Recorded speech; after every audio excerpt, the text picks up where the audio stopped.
یہ کہانی سرندیپ کے ان مظلوم مسلمانوں کی ہے جن کی پکار پر حجاج بن یوسف نے لبیک کہہ کر محمد بن قاسم کو سندھ بھیجا تھا۔ کوچ حصہ اول۔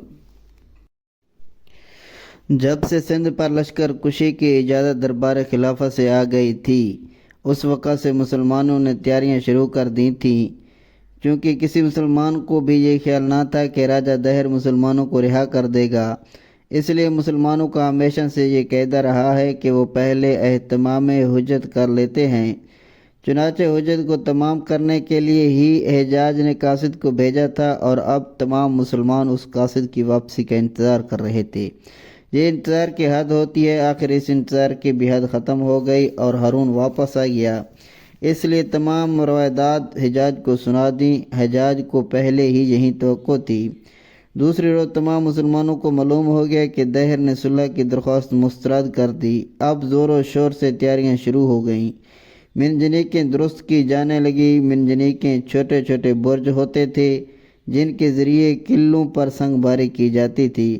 بعض منجنیقیں تو اتنی بڑی ہوتی تھیں کہ 500 آدمی کھینچتے تھے، اور جب وہ کام دیتی تھیں۔ ان میں ایک منجنیق نہایت بڑی تھی، اس کا نام عروسک تھا۔ یہ منجنیق خاص امیر المومنین کی تھی۔ چونکہ تمام مسلمانوں کو جوش آ گیا تھا، اس لیے ہر شخص چاہتا تھا کہ وہ اس مہم پر ضرور بھیجا جائے، مگر حجاج نے اعلان کر دیا تھا کہ صرف 6000 مجاہدین جائیں گے۔ یہ اتنی تھوڑی تعداد مقرر ہوئی کہ ہر شخص کو اندیشہ ہو گیا کہ وہ جا سکے گا یا نہیں۔ اس کے علاوہ اس مہم کا چرچا تمام ملک شام اور سارے عراق میں پھیل گیا، اور ہر طرف سے مجاہدوں کے گروہ بصرہ میں آنے لگے۔ اب یہ دقت پیش آ گئی کہ جو لوگ دور سے آئے تھے ان کو مایوس کر کے واپس بھیجنا ان کی انتہائی دل شکنی تھی۔ چنانچہ ملک شام میں سے جس قدر مجاہدین آئے تھے وہ سب کے سب لے لیے گئے، اور باقی عراق سے آنے والوں کو لے لیا گیا۔ اس طرح سے 6000 کی تعداد پوری ہو گئی، اور مصر کا ایک شخص بھی نہ لیا جا سکا۔ جو لوگ عرصہ سے تیاریاں کر رہے تھے، وقت پر مایوس ہو جانے سے ان کو بڑا افسوس ہوا، لیکن وہ حجاج کی مجبوری کو خوب جانتے تھے۔ یہی وجہ تھی وہ خاموش ہو کر رہ گئے۔ پھر بھی انہوں نے کوشش کی کہ جو لوگ لشکر میں شامل کر لیے گئے ان میں سے کوئی انکار کر دے، مگر تمام لشکر میں سے ایک بھی ایسا شخص نہ نکلا، اگرچہ ہر شخص کو معلوم تھا کہ سندھ پر لشکر جا رہا ہے، جہاں لاتعداد ہندو تھے، بے شمار لشکر تھا۔ زندہ بچ آنے کی توقع نہ تھی، مگر ذوق شہادت ان کو سفر کی تکلیف سہمنے اور موت کے منہ میں جانے کے لیے تیار کر رہا تھا۔ یہ لوگ تنخواہ دار نہ تھے، نہ مال غنیمت کی طمع رکھتے تھے، محض جوش و جہاد، خدا کی خوشنودی اور ذوق شہادت انہیں کھینچے لیے جا رہا تھا۔ حجاج نے اس لشکر کے لیے تمام ضروریات فراہم کر دی تھیں، یہاں تک کہ سوئی اور دھاگا تک کا انتظام کر دیا تھا۔ جب سب تیاریاں مکمل ہو گئیں تب اس نے اعلان کر دیا کہ جمعہ کی نماز پڑھ کر لشکر روانہ ہوگا۔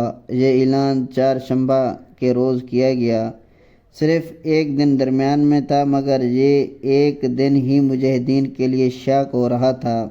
ہر شخص یہ چاہتا تھا کہ جس قدر جلد ہو سکے کوچ کر دیا جائے، اور اگر کسی طرح سے زمین کی تنابیں کھنچ جائیں اور وہ بھی 1-2 ہی روز میں ملک ہند کے غربی حصے پر جا کر جنگ شروع کر دیں، اور یا تو وہ شہید ہو جائیں یا تمام ہندوؤں کو قتل کر کے اپنے مظلوم بھائیوں کو چھڑا لائیں۔